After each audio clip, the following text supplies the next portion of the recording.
Greetings, free thinkers. Welcome to the Hoggcast. How are you doing today? Hope you're doing fine. I certainly am not.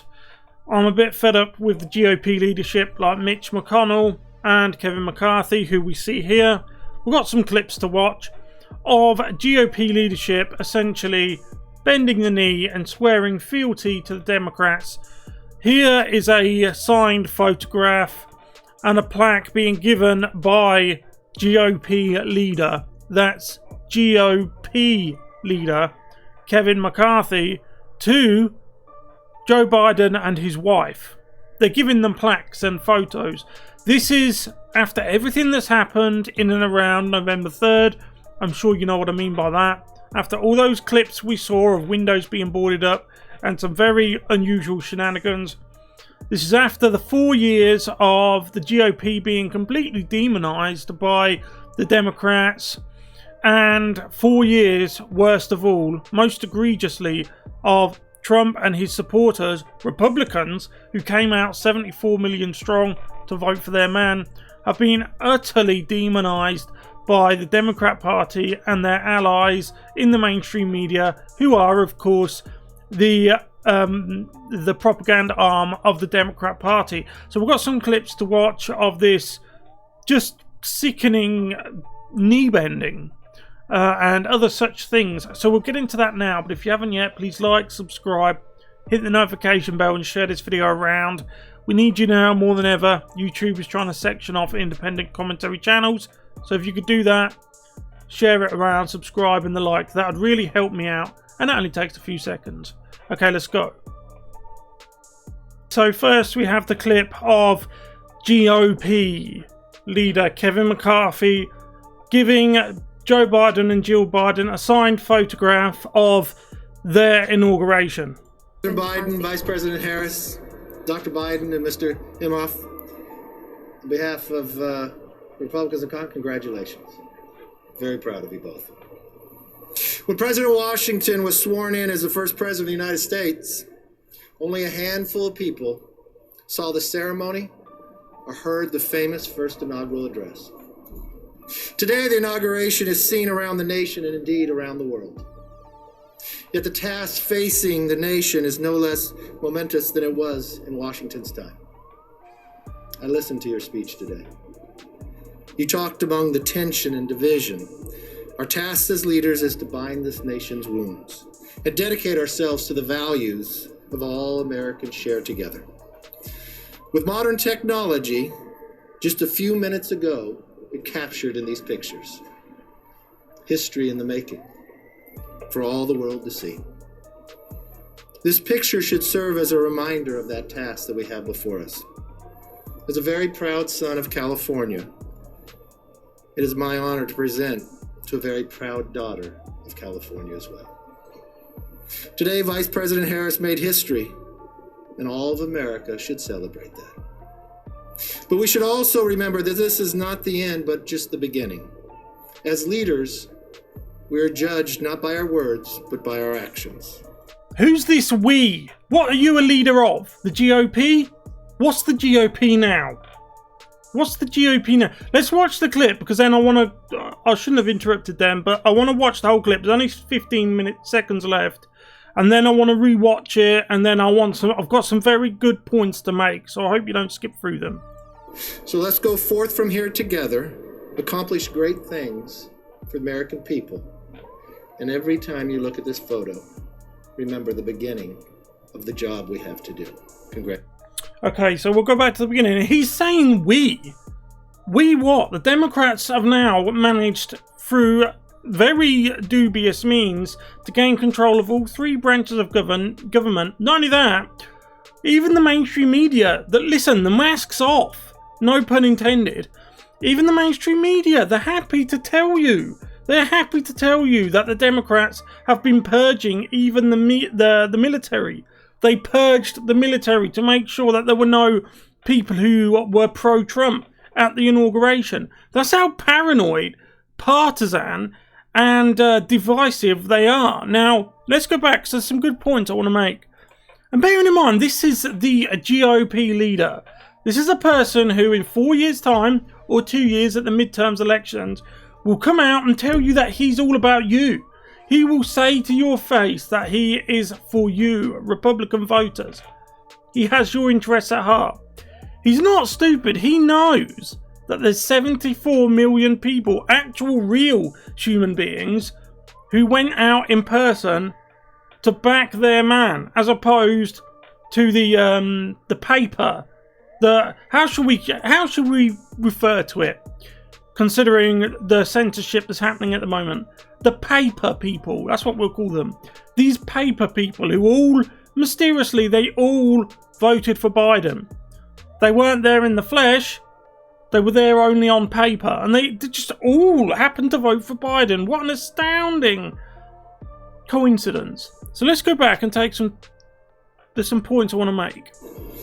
The Honorable President Biden, Vice President Harris, Dr. Biden, and Mr. Imhoff, on behalf of Republicans and congratulations. Very proud of you both. So straight away he says they're very proud of them. Why? Do you think that if the boot had been on the other foot, like it was 4 years ago, do you think they would be doing this for you? Do you think they would be doing this for you? This is a problem with all conservative parties in the Western Hemisphere. They adopt a strange position where they automatically assume that the liberal position on anything, or the left-wing position, or the progressive position on anything, is the default. It's the accepted thing, and they just have to go along with it, but try wherever they can to apply a conservative slant onto the liberal position. And they do so meekly because they don't want to get slapped down by that liberal Democrat machine, which when they do, they quickly scupper away. But he says he's very proud of them. Now, 4 years ago, we had Democrats non-stop, ridiculous rhetoric, divisive rhetoric, harmful rhetoric, and just paranoid delusions of Trump being installed by Putin. That Putin controlled Trump. Just nonsense, ridiculousness. That the smooth brains out there, and there's a lot of them, they all lapped it up. They all loved it. They all took it. But here we have GOP leader. This is the top guy who's saying that he's proud of them. Would they ever do this for you? This is what I'm saying. The Republicans need to get tough. They need to understand that they don't need to be proud of Joe Biden and Kamala Harris. They need to be proud of their own people, their own supporters. They're stabbing you in the back right now. They are disowning their own supporters because they want a crumb to be thrown to them from the table of Joe Biden. When President Washington was sworn in as the first president of the United States, only a handful of people saw the ceremony or heard the famous first inaugural address. Today, the inauguration is seen around the nation and indeed around the world. Yet the task facing the nation is no less momentous than it was in Washington's time. I listened to your speech today. You talked among the tension and division. Our task is... And where did that tension and division come from? Where did it come from? It came from 4 years of Democrat and their allies, the Democrat propaganda arm, also known as the mainstream media, who have utterly demonized one half of the country. Completely demonized. And as for the other half, the half that votes Democrats, they radicalized them. You've only got to spend 5 minutes on Twitter, which is dominated by the left, to see how far gone these people are. I can't even tell you on this platform what they want to do to people like me, people like you, certainly people like Trump. I couldn't tell you. And these are school teachers. Okay? These are people who inhabit the various public sectors, because the conservative movement and conservative people in general tend to focus in the private sector, and left-wing people as a whole tend to focus in the public sector, where they can employ their friends, where it's almost impossible to fire them, where they get rewarded and promoted for failure, and where their ideas can never be challenged. But the divisiveness came, I'm afraid to say, from one side. And the side that should be holding its head high, which is the Kevin McCarthy side, this is pledging fealty. The people change, the atmosphere changes, the country may change, but the gesture never changes, whether it's bending the knee or whether it's pledging fealty, which is what this is. The message is, we pledge fealty to you, we think Trump's gone, we hope Trump's gone, we're pledging fealty to you. But in 4 years' time, this man here will look you dead in the eye and tell you he's all about you. Please don't fall for it. As leaders is to bind this nation's wounds and dedicate ourselves to the values of all Americans share together. With modern technology, just a few minutes ago, it captured in these pictures. History in the making, for all the world to see. This picture should serve as a reminder of that task that we have before us. Someone's going to have to explain to me where's the history? What's the history here? I don't understand. Maybe someone in the comments could tell me what's going on, why it's so momentous. As a very proud son of California, it is my honor to present to a very proud daughter of California as well. Today, Vice President Harris made history, and all of America should celebrate that. So that's 2 times it said that now, but have you noticed he never tells you exactly how the history's been made? Nobody ever does that these days. They never tell you why something's happened. The mainstream media are the worst for this. They will just tell you a thing has happened, but show you no evidence and give you no evidence. They'll give you no explanation. They'll just tell you a cow flew over the moon. They show you no footage. They give you no evidence. If you dare question it, though, you'll be every ismist under the sun. But we should also remember that this is not the end, but just the beginning. As leaders, we are judged not by our words, but by our actions. So let's go forth from here together. Well, I would like to call you up on that, because if they are Democrat leaders, or Democrats in general, they are never held accountable for their actions. I like to play a little game. It's called Imagine If Trump Did It, or another variation of this game is Imagine If Republicans Did It. I uploaded a video yesterday, if you watched it, in which Nancy Pelosi was talking to National Guard members after they had been vetted to see if any of them were Republicans, to see if any of them were pro-Trump. And numerous were sent home, including another 12. That was my video yesterday. Another 12 was sent home because they had the wrong opinions, because they supported the wrong person. This is weaponizing the military, turning them partisan, making sure that the military only support you and your party. Imagine if Trump did that. Imagine if the Republicans did that. Unbelievable. So no, Democrat leaders aren't held accountable for their actions. They never are. The mainstream media in the run-up to November the 3rd worked their behinds off to make sure that the Hunter situation with the laptop didn't get aired.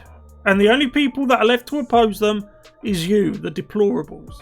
Okay, so this is John Brennan. Okay, so whilst the the Republican leaders of the world, like Kevin McCarthy, are giving Joe Biden signed photographs of the inauguration, he's saying how proud he is of them and, you know, how good he is and how great it is to swear fealty to Biden and Harris. This is John Brennan. He is a former CIA director. Whilst the GOP leader is swearing fealty to Joe Biden and the Democrats, this is what Joe Biden and the Democrats have planned for the Republicans. Well, Nicole, I was thinking today that this is the most relaxed I've been in the course of many inaugurations I've watched, because I'm not responsible for it. But I can tell you that when I was in the government, I had white knuckles because of the nature of the threats. But it's so much more difficult today because of what we have seen, not just over the last 2 weeks, but that certainly has riveted our attention. but because of this growth in polarization in the United States and domestic violence and white supremacist groups. So I know looking forward that the members of the Biden team who have been nominated or have been appointed are now moving in laser-like fashion to try to uncover as much as they can about what looks very similar to insurgency movements that we've seen overseas, where they germinate in different parts of the country and they gain strength, and it brings together an unholy alliance frequently of religious extremists, authoritarians, fascists, bigots, racists, nativists, even libertarians. So what does that tell you, even libertarians? Doesn't that tell you that your position has become so extreme that you're just projecting it onto other people? Listen, if you find yourself in the camp that opposes libertarians and people who believe in free speech, maybe you're the bad guy. So we have John Brennan as the Republican GOP swear fealty, and they give signed photographs to Joe Biden and Kamala Harris. The Biden and Kamala Harris administration are going to look for and hunt down any form of pro-Trump, Trumpism, Republicanism, conservatism. And let me tell you something. If this net includes, by John Brennan's own admission, if it includes even libertarians, if that net includes fishing them up, then you know it's not good. You know it's not right. You know you're on the wrong side of history. I mean, this guy actually thinks he's in the right. He is lumping in libertarians with what he calls religious extremists, and even I'm not even going to say it, the white you-know-what, the whiteist movement, which is just a dog whistle for anyone who happened to have a single independent thought that the establishment disagree with. So you've heard it from himself. He tells you exactly what he's going to do. Whilst Kevin McCarthy gives them signed photographs, they're hunting us down wherever they find us. And unfortunately, I think there has been this momentum that has been generated as a result of, unfortunately, the demagogic rhetoric of people that's just departed government. That is pure projection, but what else would you expect from the left, from a Democrat swamp creature? The language he used a minute ago was as demagoguery as you could possibly get, but now, in typical fashion, he projects it onto what he calls the outgoing administration. But also those who continue in the halls of Congress. And so I really do think that the law enforcement, Homeland Security, intelligence, and even the defense officials are doing everything possible to root out what seems to be a very, very serious and insidious threat to... Well, I would say you're the serious and insidious threat. And what he means by root out is, as we've seen, where Nancy Pelosi and Chuck Schumer made sure that all of the National Guard were vetted, made sure none of them were Republican or they were pro-Trump. 12 were sent home. That's just the latest. Numerous batches of military personnel were sent home from DC after they were vetted and it turned out that they had either been pro-Trump or they just said something like 2 years ago that the Democrat establishment didn't like. All of this smacks of a tyranny. All of this smacks of an incoming administration that is deeply paranoid and deeply fearful of their own general public. Which, those three things, hey, maybe it's just a coincidence, but those three things are three of the many hallmarks of a dictator. If you're vetting your own military, if you're purging your own country and your own administration, the wheels of government, if you are deeply paranoid, and if you are fearful of your own general public. If you need soldiers from all over the country to protect you from your own electorate, maybe you're not as popular as November the 3rd would like us all to believe. Anyway, thank you very much for watching this video. If you haven't yet, please like, subscribe, hit the notification bell and share this video around. That'll help me stay competitive with the likes of CNN and MSNBC, the propaganda arm of the Democrat Party, as I mentioned before. But it only takes a few moments to do those things and it will really help me out. Thank you very much for watching. I'll see you in the next one. Goodbye.